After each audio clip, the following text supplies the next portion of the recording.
Luca, welcome to the station. You're on HGTV Design Star. What was that experience like? Oh, it was a great experience. It's one in a million to be chosen as one of the 12 designers in the U.S. to show the world what I'm capable of doing. Cool. Now, you already taped it, right? So now you're watching it back. Yeah, we already taped it, watching it back, trying to learn the ins and out of, cut production, but it's really awesome to see me on TV representing the Steel City of Pittsburgh. Definitely. Now, where are you from and where do you work? I grew up in the Penn Hills area, and I bought a house in Plum, and with me and my wife, we turned around and renovated it. But I work for myself, got a company called Paganico Designs, and we've been around for about 15 years. And we majority do a lot of hospitality design, and now we're leaning our way into specializing in residential and condo living in the city. Nice. And I understand you know Rich Walsh here. You helped with his clubhouse, right? Yeah, I know Rich Walsh. We went to school together. I helped him out with his incident. They built a new building, and then it got burnt down, and then we came in and we built him a steel structure that from the outside looks like a steel structure, but when you walk into it, you're kind of blown away because it feels real homey. Yeah. So we worked really well together. I was just there. It's very nice. Good job. So tell me about some of the projects that you've worked on here in Pittsburgh. You were telling me while we were walking down the hall what you've done. Some of the greatest one that stands out right now is the Savoy Restaurant. Chuck Sanders turned around and hired me to design him not only a great restaurant space, but something that people could talk about for a long time.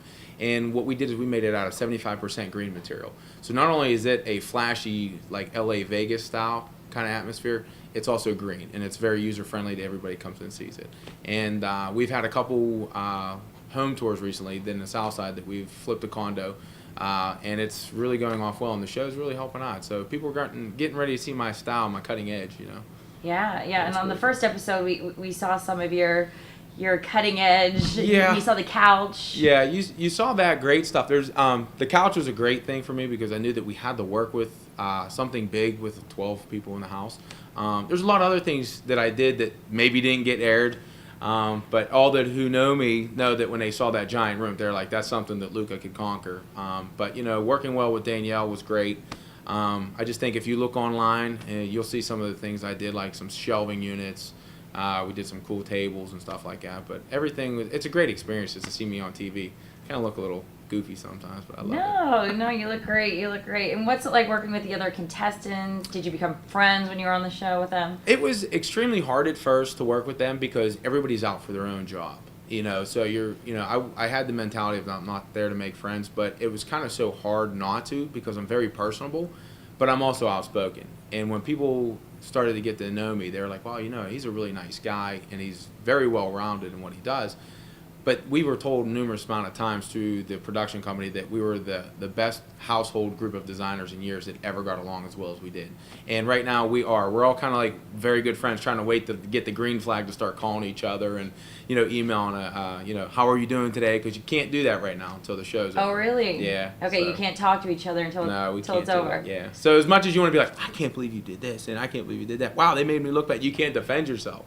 So it's like you're letting the world see you how the network is viewing you, so it's kind of cool. It's Definitely. Really, yeah. Now, Stanley, there's another local guy. Well, he's from here, but now he lives in Virginia. Yes.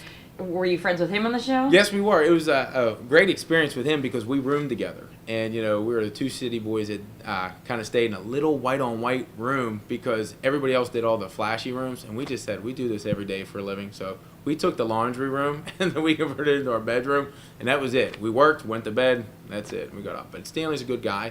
We've known each other by our names throughout history and some of the projects we've worked on, and it was kind of really neat to be in LA and be like, you're from Pittsburgh?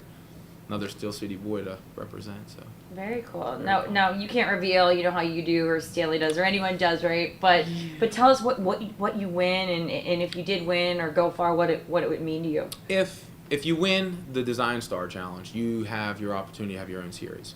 And right now, that's what me and 11 other designers are hoping for. And whether I get to the very end, and you guys are going to have to tune in to see, or I don't, it was a great experience just to work with HGTV and the other designers, and just to help my career go to the next level. And I'm hoping that you guys will be tuning in, watching, me do something special, whether it's designology or showing people the educational purposes of design.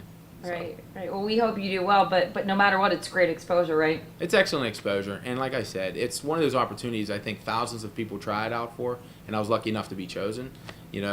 Popping personality is what really makes it. If people tune in and they're like, hey, what's he going to do today? Then you got them locked in. If I'm just boring, they're just going to keep flipping the channel. So maybe when you flip the channel, you'll either see me on are coming back to Pittsburgh. All right. Now, for the fans watching the show, they might be thinking, "Ooh, I like that Luke. I want to know more about him." So if they watch this interview, give them a little something about you that we'd like to know. Well, something about me is when you get to know me, you'll understand there's a lot more to me than what you might see on TV. I am very passionate about what I do in design, and I think it's important for me to educate my clients to how I see things in design. And at the end of the day, they don't become clients, they become my friends. So no matter what you see on TV, I'm extremely talented, and I definitely got some like gestures of popping personality. Tune in and look at me on HGTV/Design Star, and you can see some of the portfolio pieces and maybe vote for me to get me up from 7%. But I'm representing the Steel City of Pittsburgh, so what better way to do it than HGTV Design Star. Wonderful. And can anyone call you if they're looking for someone to design a room? Yes, actually, you can call me if you look at lucapaganicodesigns.com. You can get all my information, and you'll find my assistants. And other than that, I would be more than happy to design anything for anybody. Wonderful. All right. Well, thanks for coming in, Luca. Thank you so much for having me. This was awesome. Yeah. I appreciate it. Awesome.